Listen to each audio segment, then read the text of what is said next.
Hey, it's me, Eli. I just checked in to the Flamingo Hotel in Las Vegas right now. It's Christmas Eve, and what happened was when I was checking in at the front desk, so I got my two keys, and then I walked up to the floor where my room was at, and the keys didn't work. And I'm really, really tired right now, so I didn't really feel like walking all the way back down to the hotel check-in registration area or whatever. It's like 2:30 in the morning or whatnot. And I'm in desperate need of some sleep.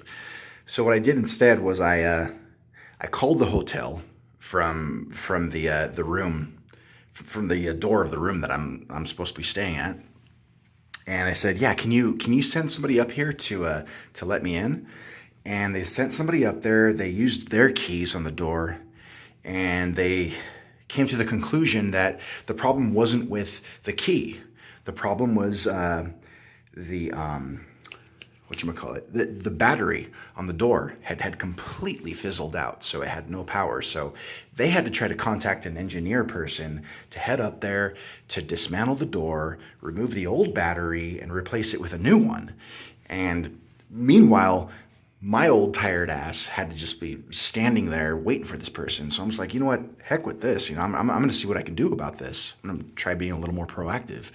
So I contacted the front desk once again from, the door of the the door of the hotel room that I was supposed to be staying in. And I said, hey, look, it's really, really late. It's technically Christmas Eve now. I'm tired. I got to get off my feet. All I want to do is like lay down in bed and like rest a little bit. I can't get into this room, because of extenuating circumstances that are beyond my power to do anything about. Is there anything that you can do to help alleviate my situation? And they said, okay, well, it just so happens that we have another room that we can send you into.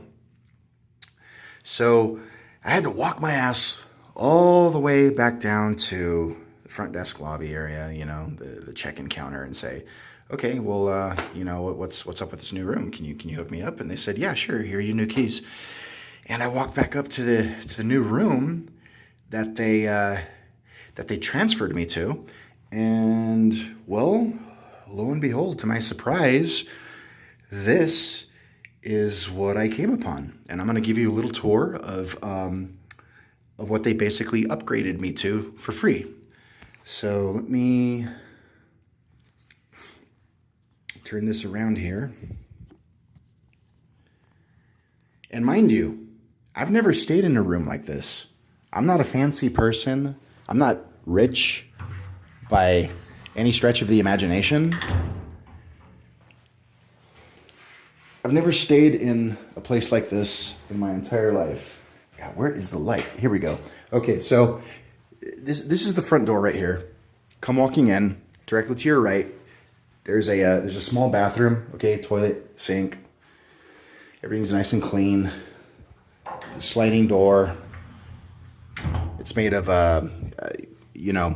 opaque, non-transparent glass. And then you come in here, and I have a living room. I mean, look at this. This is my first time ever staying in a hotel room in Las Vegas, or anywhere for that matter, that actually has a table for like guests. I mean, look at this. And this is sort of like my little living room area. I got my own microwave, big screen, flat screen TV. It's pretty big, as you can see. I mean, look at this.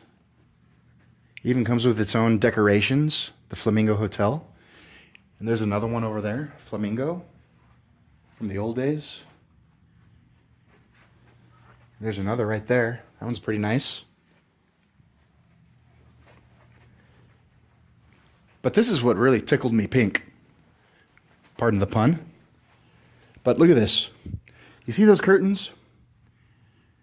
I've never stayed in a room that had this luxury right here. Check this out. Okay, we got drape and sheer. Okay, this is what the drape switch does. Watch the curtains. Look at that. How fancy is that? And then sheer opens up the sheer curtains behind that. Look at that. And then from my room, I have this beautiful view. That Ferris wheel right there. There's the flamingo sign on the outside. That's Las Vegas at night. Or actually, early morning, Christmas Eve.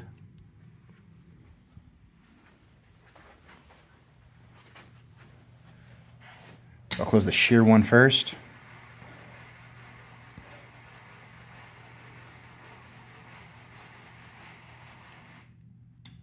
And then the curtain.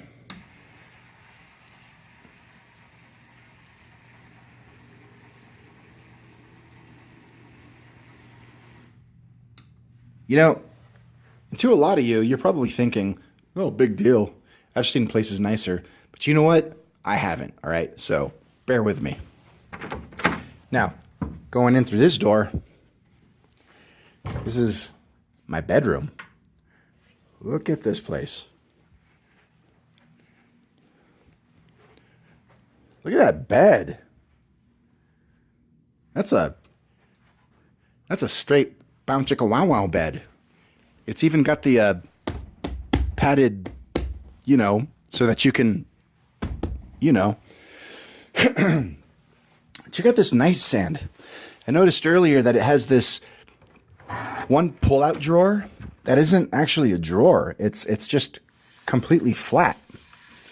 I was wondering, what the heck would you do on something like that? And then it suddenly occurred to me, oh, this is what high rollers would use to cut up their lines of cocaine. Perfect smooth surface for that. Once again, I have a nice big flat screen TV in this room as well, so I can watch while I'm catching some Z's, or before I catch some Z's. And then in here, got my nice walk-in closet with the few articles of clothing that I brought with me to Vegas because I like to travel light.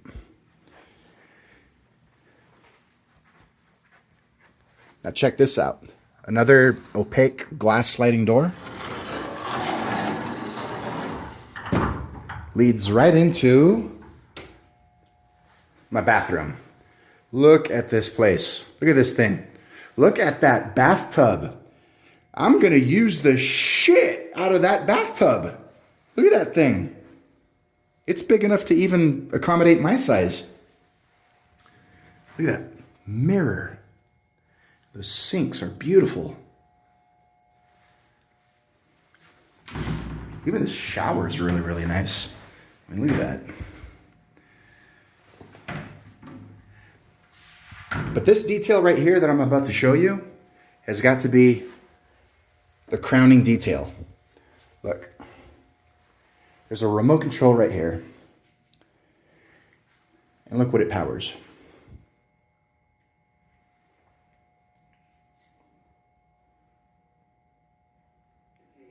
Look at that. Somehow, at some point in time, some genius figured out to install a TV screen flush right into a mirror. I never even knew that anything like this existed. So I'm going to be watching the shit out of that TV screen while I am using the shit out of that bathtub.